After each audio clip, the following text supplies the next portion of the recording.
Sorry for the Roy Orbison look. I didn't get much sleep. My sleep has been fucked. I love it. This look is working. You're bringing a look, and that in and of itself is major. I felt that if there was anyone that I could bring a Luke to, it would be you. I'm here for your Luke.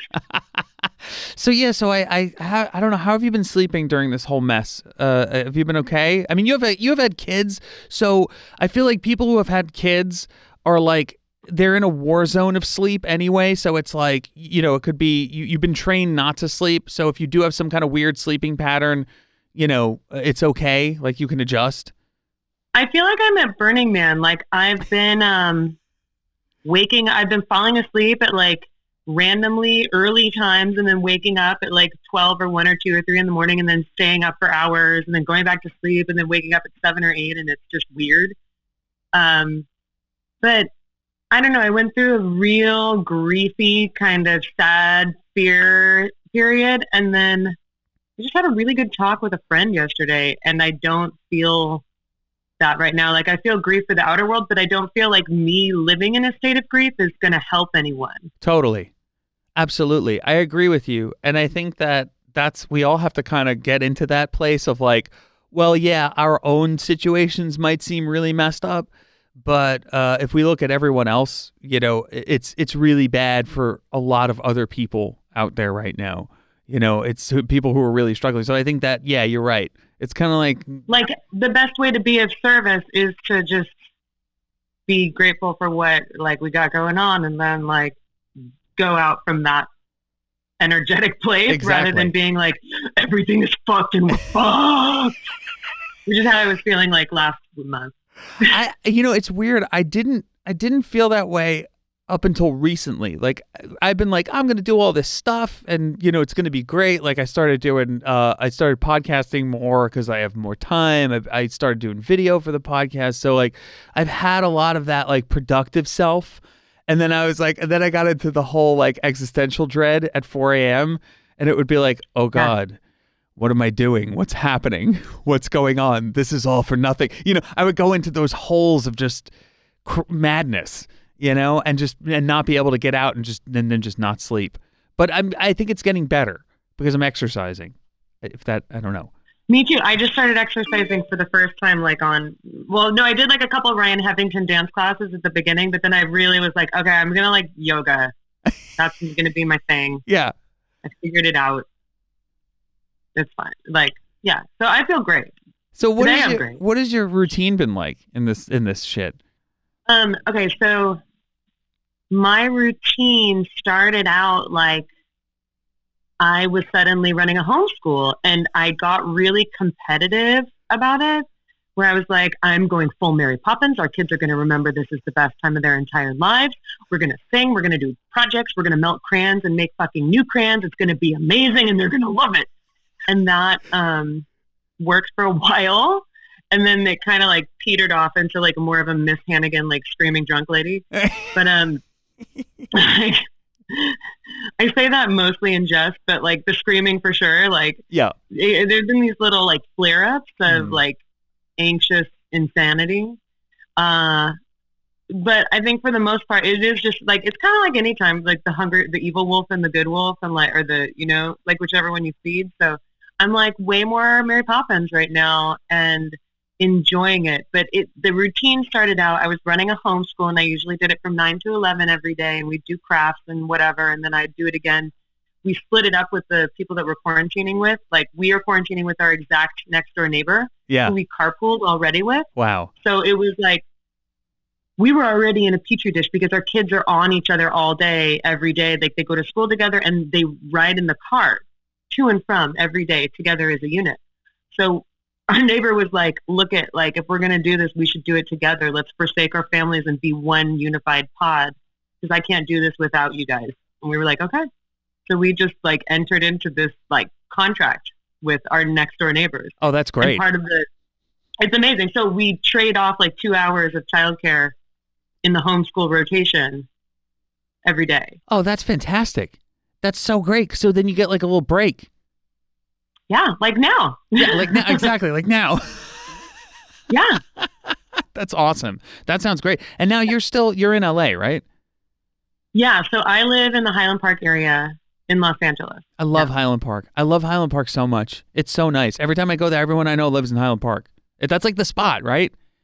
Yeah, it used to be Los Feliz, and I was so devastated moving out of Los Feliz like a year or two ago. And then the first time we went out over here, we were like, "Oh, everyone's here." We accidentally moved to like a way better, cooler, funner, zonier zone. But it just happened that the house that accepted our offer was the house that we bought. We didn't do any socializing, Right? until we got here and then got a babysitter, and we're like, "Oh, fuck." Yeah. Sure. So taking it back, you grew up in Los Angeles. Where did you grow up? I grew up in the Central Valley of California, which is like a little pocket of Arizona nestled in the heart of very liberal blue state California. I grew up in an agricultural community near Fresno. So, okay, what's an agricultural community meaning? It's all organic, like farming. Like, what does that mean? It's all farm, like farmland, dairies. Like if you're downwind of a dairy, it just smells like cow shit, and that's just your life. Wow. Okay. Like your house is downwind. Okay. Yeah. So that must have been some experience because you're growing up siblings or like what was the family situation like? I was a solo child. Parents like boomers that are married, like grumpily continue. Like I wouldn't say happily married, but married until the bitter end. Like they are married. They made the commitment. They made the commitment, and they're sticking to it. It's just like we're married and we're not. We're like, taking this. This So, what was life like on a farm? You were on a farm? It was a farm community. Like I lived in like a suburban zone, but there's just like it's an agricultural community, which means like there's a lot of people who like are farm workers or farmers who hire farm workers that live in that zone. So like a lot of like not English speakers, like a vast majority not English speakers, a lot of immigrants, and like weird tension, like I don't know, like Devin Nunes is the rep for that district. Wow. If that gives any like indication of like the tension, like it's intense. It was intense. Like I got out of there very, very quickly. Yeah. But I mean, like my friends who are still there are awesome. They're like, probably the most far left liberal, like loonies, like of the whole town, but like they're lovely. So, I mean, it's really great to be a kid there. Yeah. You get to play with goats and like pick oranges and like look at cotton. Like I grew up next to a cotton field and I would pick the cotton and like pull out I was just like picking cotton. Like, yeah. So what does that do for your imagination? Do you start like kind of like going into your head and making up stories, that kind of thing? Yeah. There's nothing to do there. So you have to make your own show. And so from a very young age, it was like, you're putting on shows. You're like, you're like, you over there, you're going to be this, bring the tortoise is going to be part of the show. That's your talent. Then we're going to reenact Cats. We're doing Mungo Jerry and Rumple Teaser. Janine, you're Mungo Jerry, I'm Rumple Teaser. Over here. Like I had like 7 cats growing up, so I would train them to do shit. Yeah. So you were directing at a very young age. You started young. Oh, yes. Like my parents gave me I got a video camera. And we just started doing SNL sketches, like SNL commercials. We just made commercials. That was our resting state, was making SNL shorts. So how old were you when you picked up that video camera? Like, I think I was regularly like 6th grade. Yeah, 6th grade. 6th through 8th grade was like the peak. We did it all the time. But yeah, a little, maybe 5th grade? Yeah. 5th or 6th grade, so that's like, I guess you're like 10? Yeah. And were you watching movies around this time? Anything that was like kind of tickling you in any way and being like, ooh, I like this, ooh, My mom took a movie course at the community college on Monday nights where she would watch a film at like 7 o'clock and then you'd fill out a form like critiquing it or learning about it. And so she would take me and then the guy would lecture. So I was a little kid going to this community college, learning about movies and then critiquing them with my mom. Wow. Oh my God. Was there anyone that like stuck out in your mind? Can you remember it? I mean, honestly, the two that I remembered were Oliver, because I think it was just the most kid-friendly one. And but my favorite was when they talked about the storytelling mechanisms of Star Wars and how they were based off of the serial, like Western shorts, but just how they structured them and using the wipes as a means of editing, and that all these things had a really direct line to like spaghetti westerns, basically. Yeah. Yeah. That stuck with me.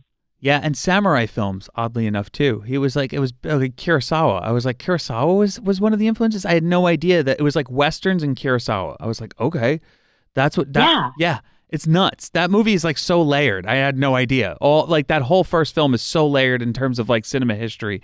But going back to you, so when does the interest in music start for you?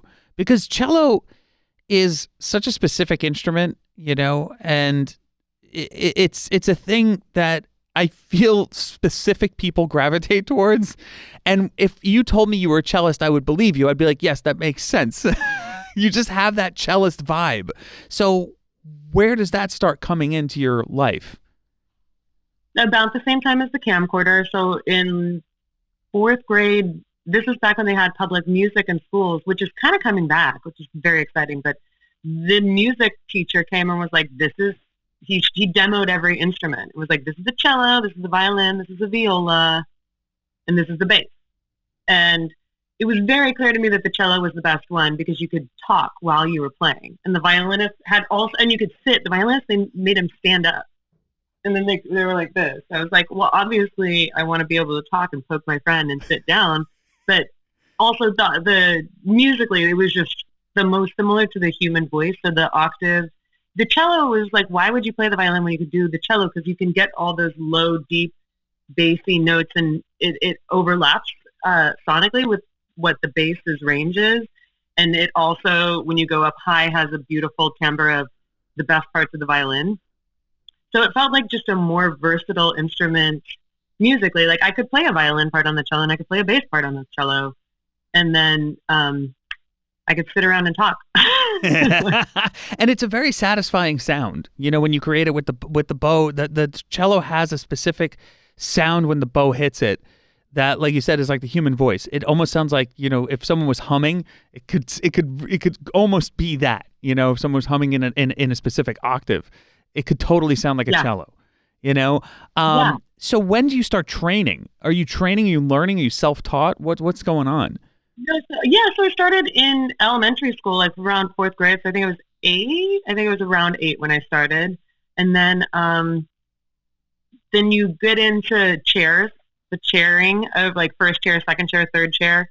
And then I was always first chair. And then you get into the point where you're like, okay, well, where do we go from here? I'm first chair. And then that's when private lessons kind of creep in around that point. And also you have a parent who's like, I got to get this kid like doing something. So she stops like making like videos of the cats. Like we got to do something else. And so I found a great cello teacher. Her name was Valerie Walden, and she was a PhD from the University of Auckland and the principal cellist of the Tulare County Symphony, which is where I grew up. Yeah.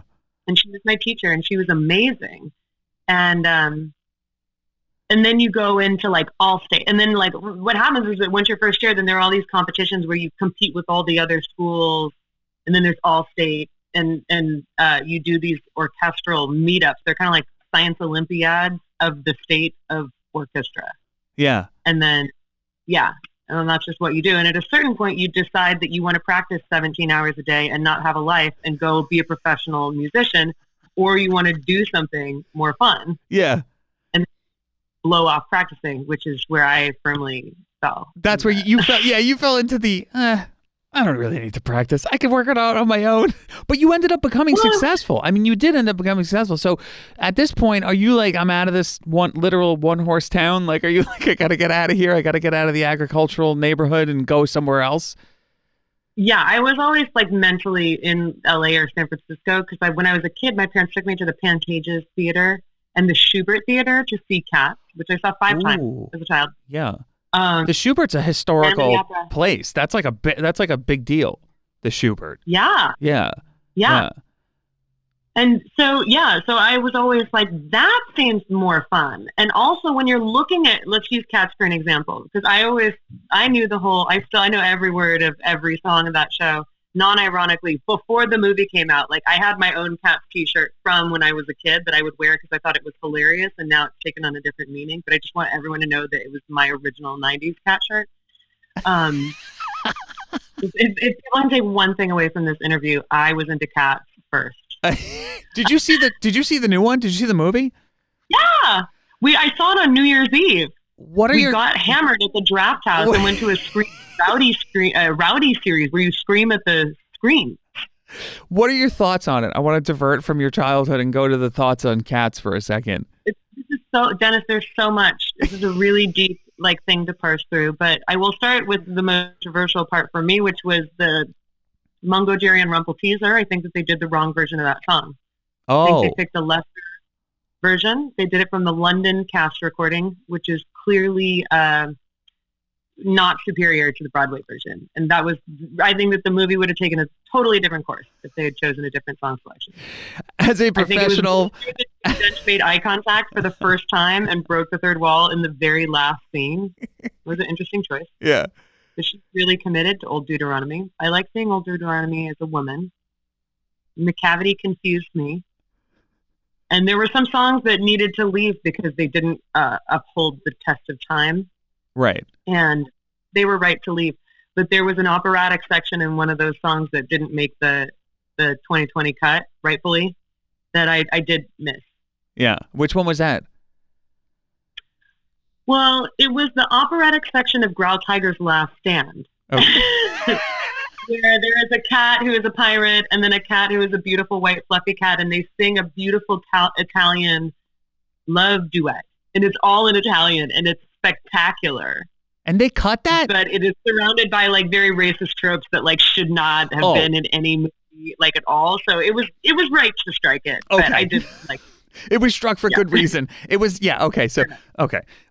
I'm wondering too, the obsession of filming your cats. I wonder if that had to do with your eventual obsession with the musical Cats.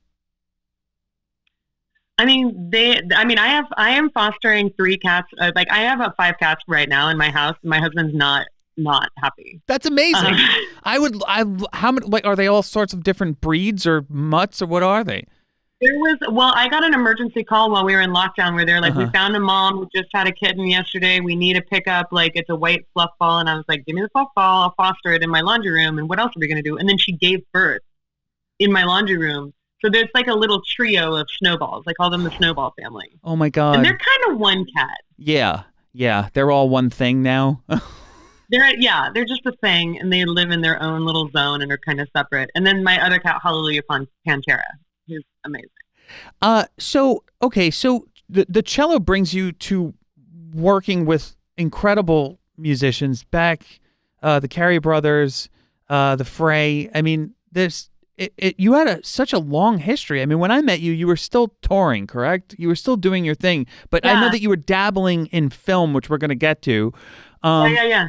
But you had this. Walk me through some of that history of touring and how you got there. It was so random, and it seems like it's complicated, but it comes down to being very simple. Where I had I decided I didn't want to be a classical musician. Because you go to a show and you just see, if you're the best one, you end up in a pit. Yeah. You end up in a hole at the bottom of the stage where no one, that doesn't seem like the win here. I think I'd rather be a cat or someone else. That seems more fun. And so I didn't go into the, digging into the 8 hours a day, but I did stay playing in orchestras in college, through college. And then I moved to Taipei, Taiwan, and played a little bit there. And when I came back, it was really one of my stoner dude friends who was like, dude, I can't believe you play the cello. You got to put a pickup on that thing. So you put a pickup on your cello and you start exploring a different type of cello-based music, I want to say. Yeah. It's super easy being a cellist. I think the main thing is the cello, because everyone is really excited about it. You don't even have to be that good. If there's a musician out here figuring out what they should play, just play the cello and just be good enough. and like you'll do fine. Um, that's not like there are actually like some phenomenal cellists that like play in like the film scores of big movies that I know that I like have taken lessons from, and I'm always there's always a better cellist than me. But it was really people just find out that you play the cello and ask you to play with them, and then you either like harmonize with them or not. So it was very instantaneous. Like I'm always fielding offers. Like still, like to this day, it's like I just kind of have to turn down opportunities to record.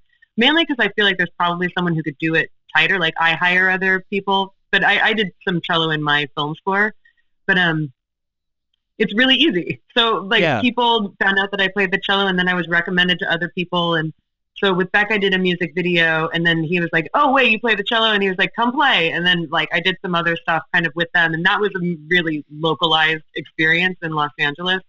But just one of those magic moments when you like come to LA.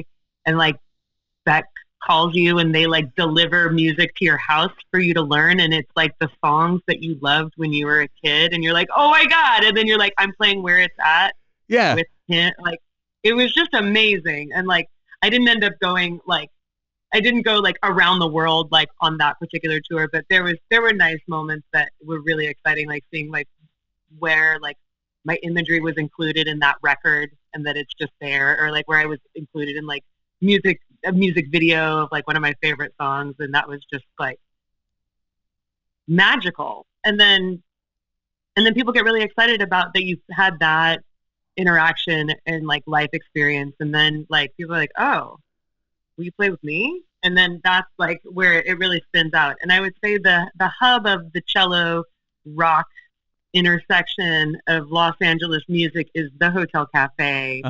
And once you're playing at the Hotel Cafe, then you're just in a cello circuit where everyone's asking you to sit in on a set, record in a session, come on a tour, whatever. So it was really easy. It was painfully easy to the point that I was just like, I gotta like not tour so much, because I would drink a lot on tour, and it was a terror. It was fun as hell. It was great, but like it did teach you, touring in rock bands teaches you a level of discipline in the chaos, which is you do your show, then you party with the you know, usually if you're playing with someone like the Fray or like Brandi Carlile, like we toured with Brandi Carlile and opened for her, and like would do like fun stunts with them. And then like her cellist and I are still like, they used my cello to record a Brandi Carlile record when Josh's cello broke when he came into town. Wow. Like you got these, and like the twins, like everyone has babies now. We all have babies on the same baby timeline. So you form these lifelong relationships, and then get to see this career that you knew that Brandi Carlile was going to be a legend. And then, you know, I used to stand in the front row or backstage and like cry listening to her sing. And it's so cool to see everyone else doing it now too. Yeah. But you also get the discipline of like, you know, you have those nights, and then you have to like fly to New York and do radio at 6 a.m. or 7 a.m. And you have to be able to play, and you have to be able to speak and like be presentable and be engaged, you know, and be really there. It's insane. And what was interesting too is that, so you and I kind of had very similar paths in terms of, you know, we were musicians, we were on tour. I think you were at a much higher level than I was, but I did the same thing. And I gravitated slowly towards movies and making movies. And what I watched an interview with you where you were talking about teaching yourself Final Cut on tour. And I wanted to talk about that a little bit.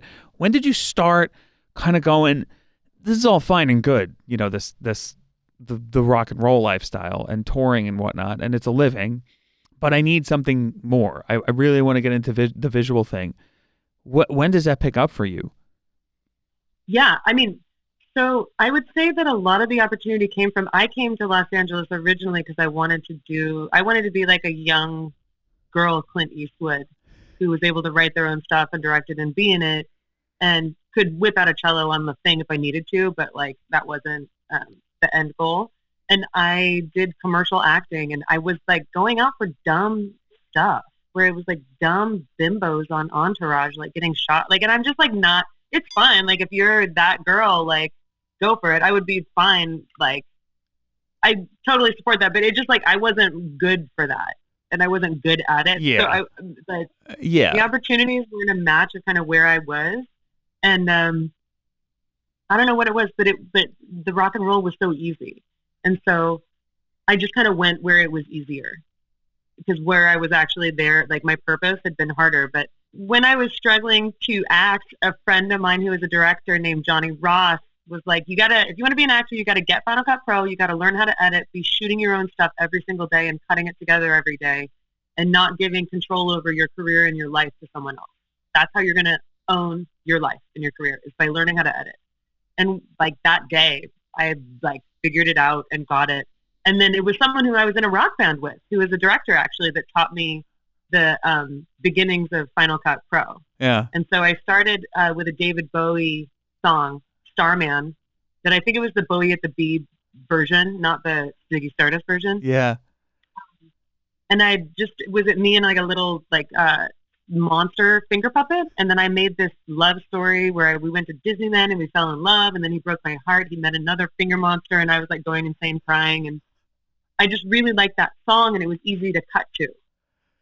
And I was like, okay, I need like to learn how to cry on camera and be really good at it, so that when I'm in an audition, I can really like whip it out. And then I kind of liked the process of making this dumb video more than I liked acting or auditioning. It's like, okay, I'm going to just do more of this. So I started making more shorts and music videos. And then when Carey Brothers asked me to go on tour with him, and that's when we were with Brandi Carlile, I was like, I'll go on the condition that I can film and make a tour of videos for YouTube the entire way. Oh, that's a great way to learn. That's an incredible way to learn. Like, because you were basically documenting everything and then cutting it up in an interesting way.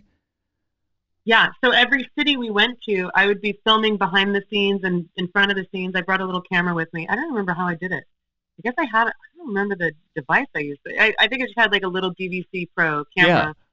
Filmed everywhere we went. I was getting B-roll everywhere. I was getting like stuff backstage. Anytime we did a sound check, we'd go into this big, beautiful music hall in Portsmouth where there was like a ship that was built like a pilgrim ship. It was as old as a pilgrim ship because the fucking pilgrims like came, and then it was among the first theaters in the country. And, you know, when you go in these beautiful spaces, they give you tours and you get to have these holy moments alone in these historic, beautiful, prestigious venues. So it was really easy and fun to film. And Carey was down. I mean, Carey's a businessman and very smart in his own right. So he was like, great, I get like a free videographer who's going to like cut and like generate content for me. This is a deal. And I would like film the drinking. And then when we were driving to different cities, I would export and upload and render and edit on the road. Like, so Carey would drive and all her shit would be in the back, and I would just be editing in the shotgun seat. And then when we got to the hotel, I would bounce it and upload it. That's incredible. What year was this? Was this when YouTube was still kind of in its infancy? Like, yeah, it was a long time ago. It was like 2007. Oh, so it was like, that was like when it really like was really in its infancy. But yeah, I remember seeing YouTube and being like, this is going to be big. And unfortunately, I was still like locked in that I was going to make music. And that's how you and I met. So you and I met by doing marathoners. And I was like, how did Kestrin and I meet? What did we do together? And then I was going through your IMDb and I'm like, fucking marathoners. That's what we did. Marathoners. Yeah, I did. Poor marathoners. I did the music. And because that's when I wanted to score. So I didn't know where I fit in life at that point. I was like, I was out of bands. I was like, where do I fit in life? All right, I'll score. I was making money scoring like music for commercials, but then that dried up. And meanwhile, like YouTube's happening, podcasts are happening, and I'm missing that whole boat because I'm focusing on like trying to be a composer. And then we get hooked up through Susanna, and then you, and it all came back to me. And then I wrote these really quirky, funny songs, and I loved that movie. It was so good. It was really fun. And when I watched it back and I listened to the music, I was like, this was really good. It was very funny. The music worked well. Like, we worked well together in that sense. Yeah. I can't remember our back and forth. I don't know if I was difficult to work with. I can't remember. I think it was, for me, the problem, it had nothing to do with you. It was like we couldn't land on the tone. It was like we shot two movies. Right. And one was like really outlandish and sketch, and then the other one was like this drama. Yes. And I learned the most in that movie, I think, than any other thing. Yes. The most, because I learned about like communication dynamics. Mm-hmm. I learned about like coverage and like basic like set protocols and like professionalism, which I didn't have at that time, but learned. And thank you. Everyone was so sweet. Like they were so kind and gentle. And I learned how to start something. I didn't learn how to finish it. Like I didn't, in that sense. But yeah, sometimes I feel like those ones that you like fail to totally stick the landing are the part where you're just like, oh, you see where the gap is, and then you can address that gap. And that's what that project did for me. Totally. I mean, this whole thing, I learn something new every time I make a movie. I've made like 4 at this point. So I made 3 shorts and 1 featured documentary. I mean, but you made two features. So were you doing shorts before we get to Let's Ruin It with Babies? Which is so great. That was the best. I unfortunately, so I didn't get a chance to watch it. I watched. You don't need. It's fine. But I really like to do, especially now that I have the time. Like I have so much time to do research now, and like actually watch everyone's like every single film people make. I'm like, I'm gonna watch every single one. Every person I interview, I'm like, I'm gonna watch every one of your films because I have time now. But yesterday I had a weird time crunch yesterday, so I was only able to watch the one, and I loved it so much. But I want to talk about Let's Ruin It with Babies, but you're doing shorts. How many shorts did you do? Were you going to festivals? What was your experience like before you got to the feature? I did so many. I remember, I don't know. I honestly don't know. I like there was a point where we were like, let's just do 1 a day for like a sprint. Wow. So there were some that we ended up like uploading and sharing, some that we just kept like to ourselves, but I don't know. I have no idea, but like it was an ongoing process of like, let's just make another one, let's make another one, let's make another one. And I just would pick whoever was around. Like there was one group of friends that we did it kind of consistently for a while, and then that crystal cracked, and then I was just like, okay, well I can just do it with whomever. Like we can just keep going. Yeah. And you find your flow of like what is my like ideal communication style, what is my ideal editing style, what is my ideal workflow. Because sometimes, you're really loose and agile, and someone else is more like, procedural or militaristic and by like a classical, more like commercial union like background, and you're antagonizing them with your fluidity. Like it's hard to. You gotta find like who your right people are. Or sometimes you're like, I can't. You guys are crazy. You guys are all over the place. I can't do it. I need like a little bit of structure, or like some form and a plan and like a spreadsheet. I need a spreadsheet now. So I think that you just do it over and over and over and over again until you find like what is your peak ability to execute, ability to be happy with the story and the content and the performances, and then ability to connect with other people. So I was really afraid of making my first feature, and there was a moment where I was like, wait, I read something that a movie was like 2016. I don't even think that number's right, but they're like, your basic movie is about 26 story points. And I was like, well, I definitely have made 26 shorts. Like I can do 26 shorts that stitch together into one movie. Yeah. And that was the shift that gave me confidence to make my first feature. So writing your first script was fucking terrifying, right? So I avoided it. I just did a really, really tight outline. And the creation experience of that was I had the idea of someone being afraid of having a kid, and then how you decide that you're not afraid anymore and go for it. So it was a couple not ready to start a family and then transitioning into being ready, and what is the emotional journey of that decision and commitment.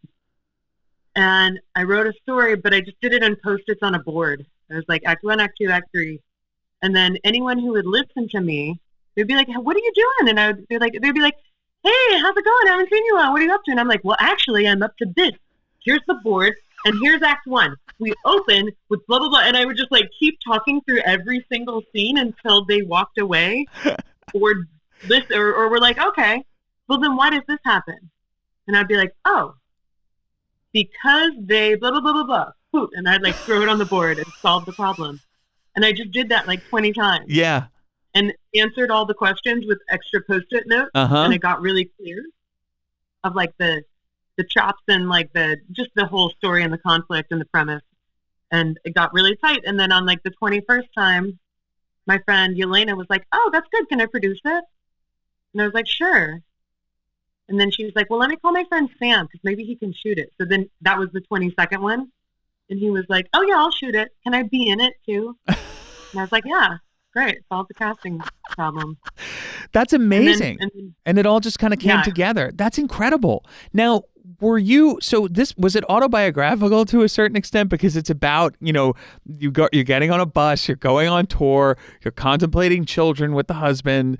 How much of that is your life? Was the husband or the partner very like reflective of who your husband and your partner? And how much of that is you? They had different names, and they had a few different obstacles and destinations on their cross-country karaoke tour in the RVIP lounge, but the RVIP was real. We did do cross-country karaoke tours. The friend who acted in it, Bunny, is like one of my closest friends, and she produced Mother's Little Helpers and also did RVIP stuff with us. So the world was real. We filmed it we just decided to make a movie of resources that we had available to us that were unique. Perhaps not everyone had a 40-foot tour bus with a karaoke bar built inside. So that would be like a unique thing that could be an asset to a new story, a different story, right? There's not that many karaoke bus movies where like that a bus is a character in a film, right? There might be some, but at least it was different than like just like two people figuring out whether or not to like get kids. The conflicts, I feel like a lot of the stories that I tell, the conflict happens in real life, and then you invent a different conflict, but the emotional truth is exactly the same intensity. Yeah, totally. In the movie. Yeah. And so I feel like all my stories are based off of a real thing that was hot and angry. Yeah. But we just switch whatever it is that they're hot and angry about into a fictional circumstance. Yeah. You also chose to act in both as the lead. That's hard. That's challenging. I did that with my second short film, and I was like, I don't know if I'll ever do that again. It was really challenging for me.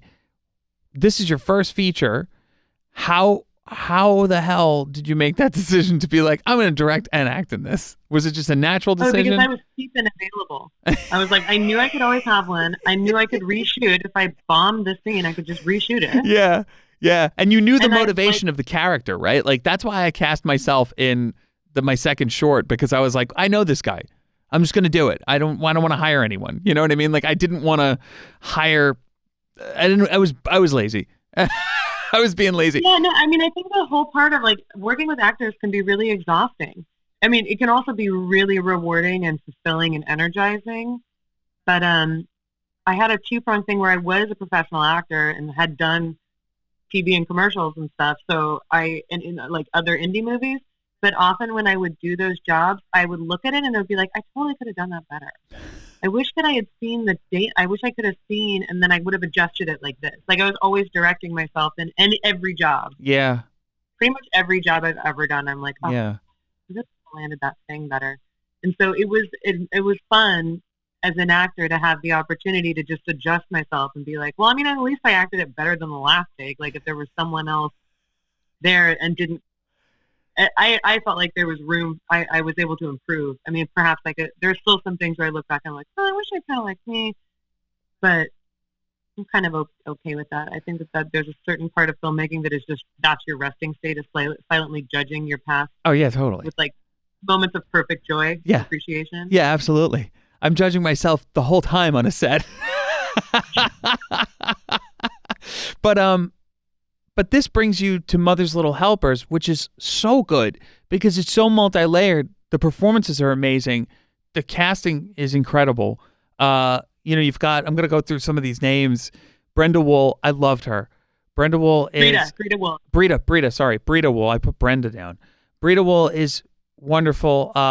Milana, I don't know, I'm going to massacre her last name. Weintraub. Milana okay. Weintraub. Milana Weintraub. She's awesome. And Sam Littlefield is so good. You're all incredible. You're all like absolutely incredible. It's very believable. Walk me through the casting of the film. Who did the casting? Did you have a part in that?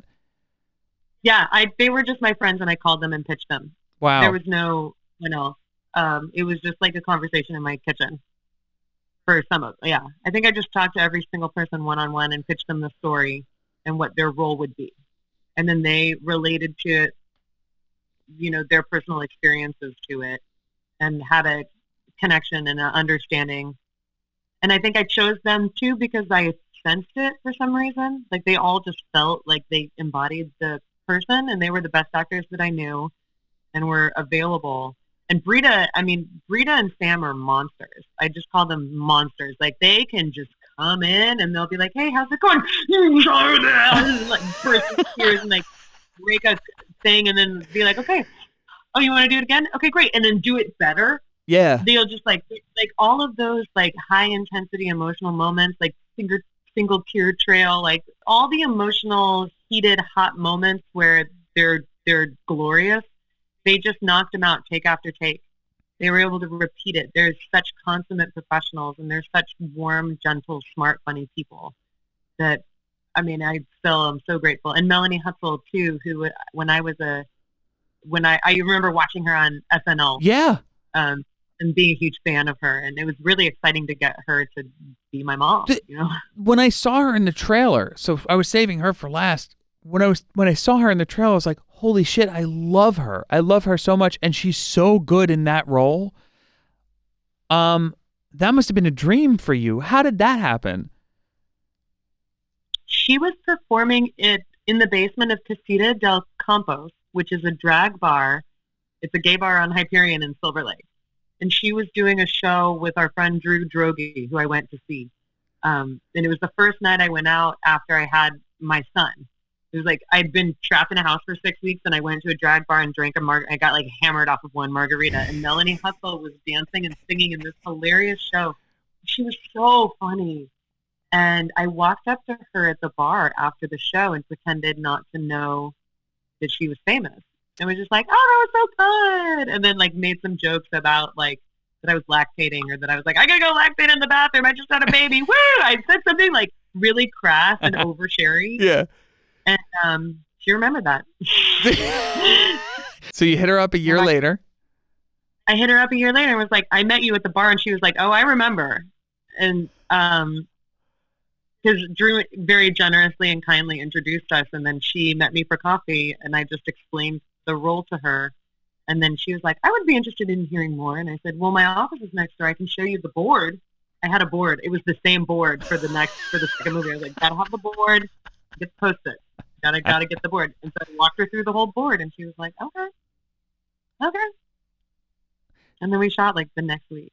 Did you take people from the production of Let's Ruin It with Babies over to this production? Was it a different crew? How did that happen? The producer of Mother's Little Helpers was in and kind of helped create Let's Ruin It with Babies. She was like my co-star, right, in Let's Ruin It with Babies, and had since become a commercial producer in her own right, and kind of came into her own. So she was the same. Oh, my DP from Let's Ruin It with Babies, I think he helped me with some B-roll. He works for SpaceX now and like shoots for Elon Musk. Wow. And like he shot the when they launched the car into space? Yeah. Like that's his shot. Holy shit. He filmed. Yeah. That's crazy. Yeah. So I think he got a special thanks. I think he did something. My husband who was a producer on Let's Ruin It with Babies was the EP on this movie too. Oh, and we had a similar. Yeah, we shared the post-production facility. So yeah, it was in the realm. It was in the family of the thing that I did different. This one was like getting bigger and baller actors to be in the film. And then David Gentoli, who was on a TV show called Grimm for 7 years. He was Grimm. He was the guy. And now he's on ABC's A Million Little Things. He was an old acting class friend of mine. And so when I needed a husband for my character in this movie, my husband was like, "Look, I'm not doing any more acting." My real life husband was like, "No more acting. Please hire David Gentoli to be your husband. Do it for me." And so that's where Dave came from. Well, it's such a great movie. I loved it so much. I feel like it's so personal, and it is based on a personal experience of yours. you said that you had gone to your father-in-law's funeral after he had departed, and you realized that it's a place where it can be sad, funny, joyful, scary, like all of these emotions. And I know that feeling, when you go somewhere that's supposed to be tragic and sad, and then suddenly you're laughing and you're talking to quirky people, and you realize how crazy your family is, or extended family is. What was it? Was there a defining moment that just you were like, this would make a great film. This would be a great basis of a film.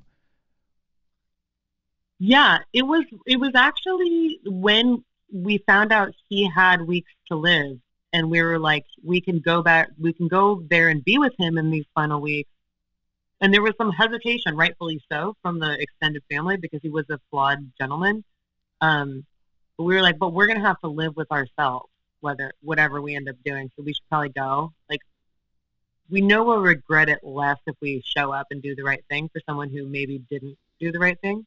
And so it's a really weird timeline where you're going out and waiting for someone to kick the bucket. And like, you get really holy and precious about it. And then you add like 5 of the funniest people that you've ever met to this equation, where you're like stuck in a room with 5 of the funniest people, and everyone's waiting for this person to die. And it's like, you don't want them to die. You want them to live. It's horrible. It's like it's the most painful human experience, is the loss of a loved one, especially a flawed one sometimes.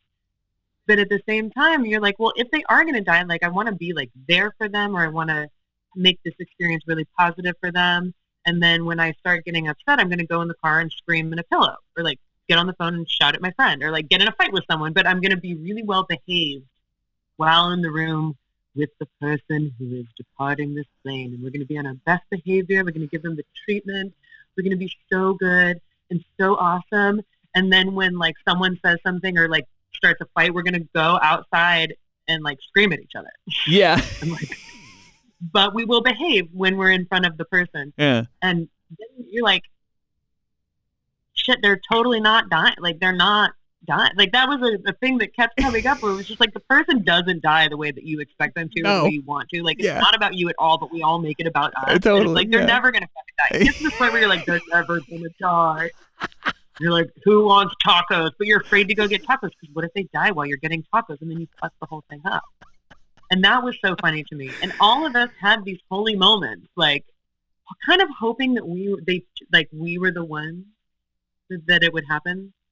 And it would be this peaceful poem, like, that you imagine, like, and then the angels came. And it was like, it never happened that way. Yeah. It was totally different. It was nothing we could have expected. It was nothing we would have wanted to expect. And it was like, we all were like crazy, insane, mind bent, like crackheads by the end of it. It was insane.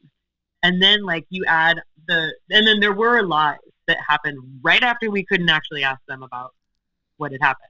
Yeah. And the lies in real life were actually much more devastating than like the fictionalized versions of it. Right. Like the emotional of like love and communion and truth, and then blindsided, were all very real. So it felt like it kind of followed the emotional arc of that experience. And I feel like I've seen a lot of movies about going to a funeral or people being brought together by the loss of someone, like The Big Chill, chief among them. I love The Big Chill.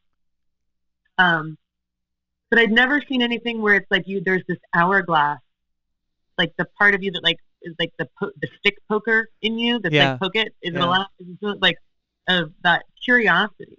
I guess there's like an innocence and a curiosity, no matter how old you are, if you've never been in the room with it before, where you're like, it's fascinating. Uh-huh. And also, it's really a complicated emotional experience. It really, really but is. You're trapped. Yeah, you're trapped. And I'm not going to give too much away, because I want people to go watch the film. There are so many twists and turns in it. And I was shocked because I didn't see any of them coming. I didn't know. I was so blindsided by the surprises, I'm going to say, in the film. And now that I know that it was based on actual events, makes it even more special, Because, at some point as a filmmaker, you're like, I can't fucking write this. This is actually happening. And I got to write this. Like, this has to be in a movie, And it's also your way of processing it as a person where you're like, what's happening? Mm-hmm. Yeah. And I think that's what film is for us, right? Like, that's what music is, and that's what film is. It's like we're processing events that happen to us, and we're putting it out. We have to put it out there. We have to be like, here, this is my life. Just look at it. Look at it. Yeah. So the film did really well. You went to South by Southwest in 2019. That must have been a dream. Was that great? Yeah, the best part about it was we have a really long-standing relationship with South by, where we've gone for the last 10 years and threw a karaoke party there every year. And that's where I really got to know and love Jonathan's dad, who was the real-life version of the flawed parent who died that we all came back to kind of be around. And the guy, his name is Robert Grubb, rest in peace. He was awesome. He was like Willie Nelson if he were your dad, but also like sold drugs backstage at the Continental Club and like maybe like went to jail or like you flawed. Yeah. And he had a wristband to South by Southwest year one, so it felt very special that like it felt like a tribute. Like even though it was like the story of a flawed person, I felt like he would have very much appreciated it, and it was the right place for this film to land because it took place in Austin. Yeah, well, that's really special. Actually, that's really, really what a sweet story. Yeah, I want people to watch it, so it's available pretty much everywhere, right? It's available on iTunes, Amazon. Where else? It's on demand everywhere, like all the cable places. But I usually watch stuff on Amazon. It's on Vimeo, YouTube. I did Amazon. I think Amazon and iTunes are the most like.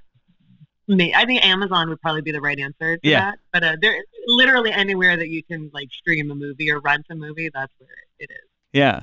What did you learn between the two films? How did you grow as a filmmaker? I felt like I learned how to end a movie in this one. Like to build out a third act. I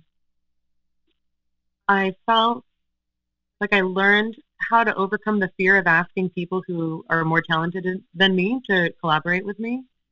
Like I think in the past, I never would have asked anyone who was like a real TV star or movie star to be in Let's Ruin It with Babies, but with Mother's Little Helpers, I was like, well, let's give it a shot. And all my first choices said yes, and it was really cool and exciting. So I learned the art of,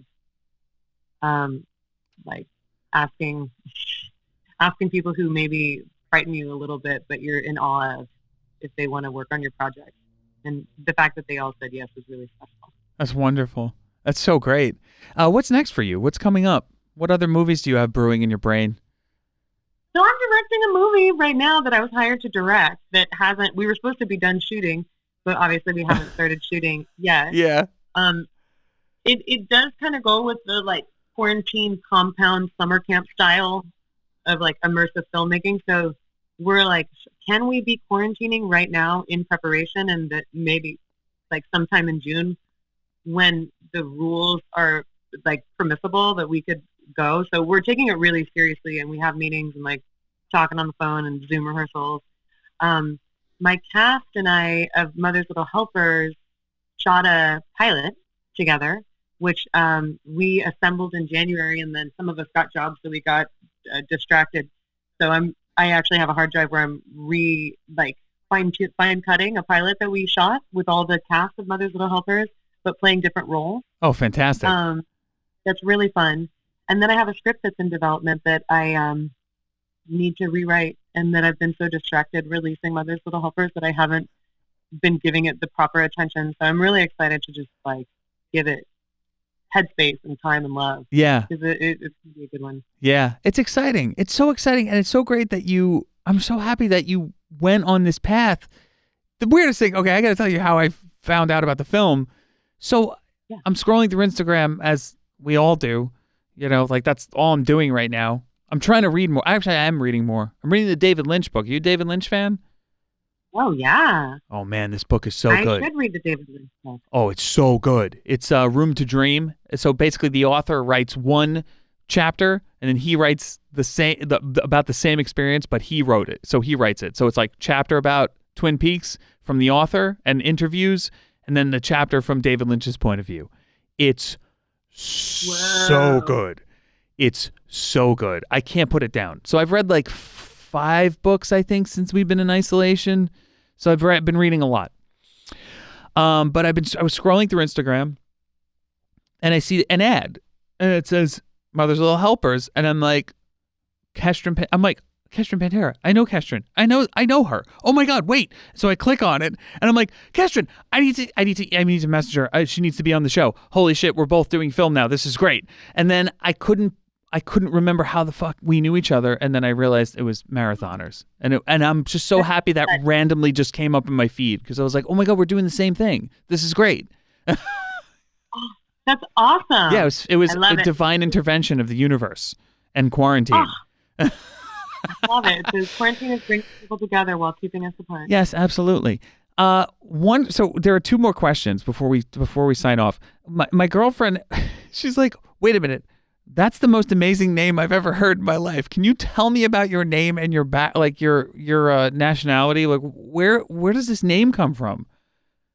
So Pantera means panther in Italian. It's an Italian last name. There's tons of Panteras. And weirdly, the 90s rock band Pantera no one has the last name Pantera in that band. But I was very popular goth metal kid in high school as a result of that name. And then Kestrin, so a lot of people think that I have crazy hippie parents, but my dad is like a military commander, Navy surgeon, flight surgeon from the Navy. So really not a hippie, opposite. And they just wanted to make up a name that was 7 letters starting with K. And that's all they've told me. They made it up. That's incredible. My dad made it up. It's a really good made up name. I'm seeing so many connections to cats. Pantera, Panther. I mean, I'm Italian too. I didn't realize you were Italian. Pantera, Panther, cats. You're filming Cats, the film, Cats. There's a lot of cats in your life, and now you have 3, you said, or 5? I mean, the snowballs are 3, and then I have Hallelujah, and then Hansel is like the outsider. Everyone that I know that lives in LA or California or LA specific, they all have the outdoor cat. They all have the one cat that's like, yeah, that one just goes outside. Yeah. It's great. You can't do that in New York. Well, you could, but they just become strays, at that point. They're just like, yeah. Have you ever seen that's an alley cat. Exactly. There's a great documentary called The Lion in Your Living Room. And there's this one story about this cat. You would love it because it's totally cat centric. I'm so into it already. Oh, it's so great. It's one story about this cat that was the outdoor cat. And they were like, yeah, he just goes around, but the owner ended up putting like a little camera on his collar, and he was going to everyone's house or something, or I don't know, it was a collar or some kind of tracker. So he basically had a food route. He would go to one house, they'd feed him, he'd hang out, lay down for a little bit. He'd go to the next house, get fed, hang out, get pet, get love, and then eventually come back home. And that was his whole day. He would just make the rounds. I was like, that's the life, man. Cats are so incredible. They just don't give a shit. That's kind of what I want my life to be. It's just like receiving love and snacks, and like visit. Yeah, and funding for films. Yeah, and film funding. Yeah. And just like you and I could just go to different producers' houses and lay on their couch and be like, so I have this idea, Like snacks, aka check. Exactly. I love it. Look, I'll get paid. You could pay me in snacks, or you could pay me in film funding. Either way, I'm fine. Oh. Yeah. Cash money. So my last question, this was so great. I'm so grateful you did this, and I'm so grateful you took time out of your day with the children. Thank you to do for all having this. me. Oh my God, I hope this in some way spreads the word and people watch it. It's such a wonderful film, and I really want people to seek it out and see it. It's a really special film. I find it funny that your character is very type A.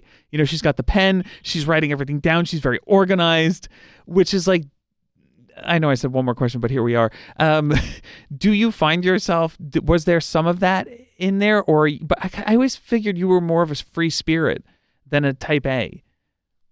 Yeah, no, that is usually that's the whole thing of people. Everyone thinks I'm like this like psychedelic hippie who's like perpetually like on ayahuasca, and I'm like, I don't know, I like don't do like I like in college was like I kind of tapped it at age 18, and like now I'm just kind of a square. But um, I do like to sing karaoke, and I do like rock and roll, and there is like the rock and roll person that is still inside of me that will always be there. But I definitely do like a spreadsheet and a list, and I think my experience of chaos, if I can put it into a spreadsheet or a shared Google Doc, or at least make a list of actions, that is how I'm able to understand the world, and it brings me peace, and it just kind of calms everything down. And then like a little bit of mysticism of like, okay, well, let's visualize like the best case scenario that we can have here so that we can have the greatest impact. Because I know if we're just wringing our hands and like shitting in the shower, like it's not gonna help anyone. Exactly. I like to refer to myself as a very organized free spirit. You know what I mean? Like you do have to be malleable on set. That was one of the first things I learned was, I mean, I remember the very first movie I shot. I wanted it to be an overcast sky, and I specifically scheduled it because I was looking at the weather in advance. I opened the windows the day of, and I just started slamming my head up against the glass because it was just bright sunlight. And I just had this bright, and I wanted it to be this like really overcast kind of feel of a day. Yeah. And I realized you just got to make it fucking happen. You got to make it work. There's no guarantees in filmmaking, and you just have to make it like absolutely work in every aspect. And you can be as organized as possible, but something's going to go wrong, and you just have to be ready for it. There's the state of grace. Like, there's the space for chaos and like you want that chaos. Like if there's acting happening and there's like a scene where shit's hitting the fan, it's like my favorite part of filmmaking is like when you're in it and the scene's happening and then all of a sudden it gets really real. Yeah. And you can feel the whole like, whoop, like everyone's stomach drops and it gets a little dangerous. And you're like, and that's kind of the search in filmmaking is like for those moments of danger. But in order to get there, you have to have a really good like scaffolding, like for people to hold on to. And also for it to stick together, you have to have a timeline in your mind of like how are the endpoints and endpoints of this dangerous, cathartic chaos, and like how is this going to serve the story? Yeah, it has to, meaningful and make story and make sense. Is your little post-it board your kind of way of storyboarding in a way? Yes. Yeah. It's a storyboard and an outline. Yeah. And then I often storyboard like just with photos. Yeah. Yeah, I started I draw my little storyboards now, little cartoons and stuff. It's fun. Yeah, I'm a stickler now for storyboarding. I my first film I didn't storyboard at all, and after that I was like, I want to storyboard everything. It's fun because then you can kind of like see everything and feel everything. So the last question, now for real, the last question. Hang on. Yeah, absolutely. The battery to shit out like while we're do we juicing? We're juicing. Okay. Well, I mean, it would be about the crab in the background, but I'm not going to ask about the crab. I'm not going to ask. It's a lobster. I can tell you the about lobster. The lobster but... Okay. So besides the lobster, I can tell you that. Okay, tell me about tell me about the lobster, and then I'm going to ask because I don't want to take up too much of your time. But no, we're good. We're good. So the lobster, when I was, the condensed version is I was having a hard time in my life for various reasons, and I visited a friend's house, and she had this lobster. And I was like, this is the awesomest lobster. Like, where can I get one? And she was like, I don't know. This is awesome. And then we kind of kept on, and I was like, fucking love this lobster. Like, I totally want it. And then a couple weeks later, she was like, hey, we're moving. We're downsizing. Do you want the lobster? And I was like, oh, lobster. It's my lobster. And that kind of in magical thinking guided me where I was like, well, I mean, if I got the lobster, I can ask Brita if she wants to act in the movie. I mean, she might say yes. And then she said yes. And I was like, well, Brita said yes. I mean, maybe I can ask Melanie Hupfeld if she'll act in my movie. Maybe she'll say yes. And then Melanie said yes. And I was like, we did the same process with the DPs and the producers and the location and Milana and Dave and everyone. But it was all kind of like, I mean, the lobster's there. Fuck it. Ask them. And like all the way to like, well, I mean, maybe it wasn't in the South by. I mean, shit, we made the movie and the lobster fucking is here. And so it was like my Dumbo's feather. Yeah. Of trust. It was the lobster. Yeah. That's amazing. I love that. Okay, so the real last question, for real this time. What was the movie that you saw that made you go, okay, I want to do this? Now, I know you've mentioned Clint Eastwood. So I don't know if I was trying to guess. I'm like, maybe it was a Clint Eastwood film. But what was there one specific movie? So for me, my experience with film was I was really young and I saw 2001: A Space Odyssey. I was just very young and it did something to me. I had a spiritual experience with the film. And a lot of people who just watch movies for entertainment, I think you and I, people like us, we do operate on a different level where we have a different relationship with film. Whereas it's like you see something and it does something to you. So I'm wondering, it could have been at any age, it could have been at any time, but that point when you were like that, like, I have to do that. There's different levels. There's like the childhood, I love movies, and I can't actually pinpoint the childhood movie because there were many, but different style, like the Dark Crystal, but also like I wasn't going to up and make the Dark Crystal. But there were two movies that I watched that I was like, oh, that. And it was Lost in Translation and Garden State. Oh, I love those movies. I love both of those movies so much. What was it about Lost in Translation that did something to you? It was Bill Murray doing a dramatic role. I lived in Southeast Asia for a couple years, and so I really liked the story of a foreigner in a foreign land, but I had a much different positive experience. I was like, why is this girl such a fucking shitty little bitch about it? Like, I lived in Southeast Asia and it was amazing. I was like, there's so much transformation that can occur if you say yes and you go in. So much more than what happens in Lost in Translation, coming in closed. If you go in open, it's like Shawshank Redemption, that scene where he's like, but like it's so incredible. But I think it was just the comedy of Bill Murray doing a really tragic role, and I love that. And that was something I was thinking about when I cast Melanie Hustle in Mother's Little Helpers. I was like, what if we get someone who's like of SNL, of sketch, and then give them a dramatic role? And what I feel like they would be able to bring so much more to it and land their jokes, but they would be able to come at it from a sense of truth. So it was exciting to get to test that Bill Murray path. Yeah, and she more than proved it. She's so good in the role of your mom. I mean, it's really, really, really one hell of a performance from her, and it's such a departure from what she usually does. She is such a prim and proper Southern lady. Really, that's what's amazing. The more you know her, the more shocking it is because she is so real as joy, pride, and she's nothing like that. Wow, that's incredible. That's really great. And then what about, and then you said the second one was Lost in Translation and Garden State. Oh, Garden State. I know, I feel so twee. Like I should be listening to the Shins right now, just both of those references. But I mean, they were the ones that it felt like something I could do. Like I felt like I could do that. Yeah. You know? There's something like the Dark Crystal. I mean, I could probably write some stuff, but like I couldn't puppet it, you know. Mm-hmm. But those felt like within the realm. The material really spoke to me at the time when I first viewed it. I don't know how well those stories have aged. I don't know if I would like it now, but right. At that time when I had moved back to America from living in Southeast Asia, and it felt like the world was kind of exciting, like Alice in Wonderland. I felt very open. Those stories really touched me in a way that I was like, I want that. That's what I want to do. And I like too that Zach Braff was able to write and direct and be the lead in his own story. And he, I almost like, I felt like there's a little bit of Mother's Little Helpers where my character was kind of the quiet eye, the more quiet eye of the storm around all these really crazy, like surrounded by these crazy characters. It was kind of trying to keep it together.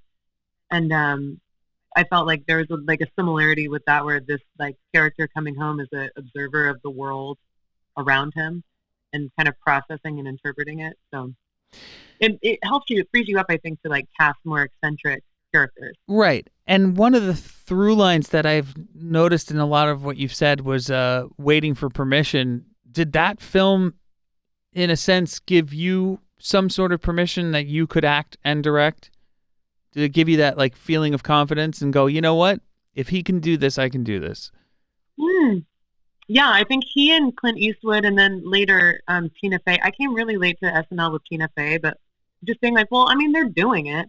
And then, yeah, like a bunch of other people have done it since then. But I remember really clearly that Zach Braff was the first person, like when I had come home from living in Taipei, Taiwan for 2 years, that I saw. It was the first movie that I saw. I was like, that, I can do that. I want to do that. I'm doing that. Well, on that note, I'm so grateful you did this. I can't wait for people to see this, and I can't wait for people to see both of your films. Where can everyone find you? I want you to tell them where they can find you online. Yeah. So my internet home is Kestrin.com or Kestrin Pantera on Instagram. I'm at Kestrin Pantera. I'm at Kestrin on Twitter.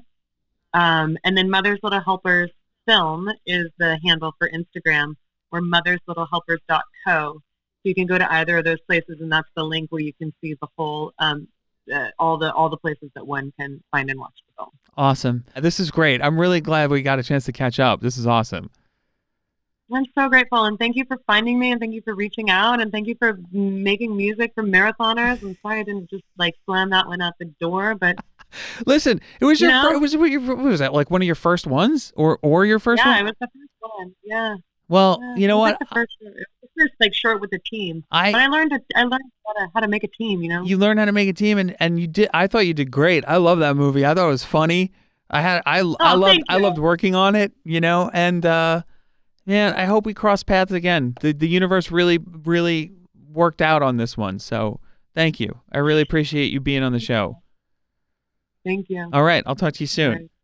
See you on the internet. Bye. Bye. Bye.